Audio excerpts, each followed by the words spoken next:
18 فوریه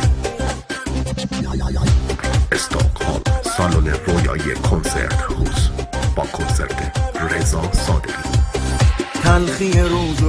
تمام انرژی کنسرت های ایران و تمام انرژی مردم صحنه های ایران رو داریم اصاره گیری میکنیم که بیایم خدمت شما توی یک تور بسیار بسیار با هیجان. شنبه 18 فوریه کنسرت هوز در استکهلم. امیدوارم اونجا هم با انرژی ببینمتون. لطفاً یادتون نره آروم صحبت کنید تا قبل از کنسرت، چون قراره کل کنسرت رو با هم فریاد بزنیم عاشقانه ها. دوستتون دارم. من شدیداً عاشقتونم. فروش بلیط در سایت ولک.net. تور کنسرت های رضا صادقی استکهلم.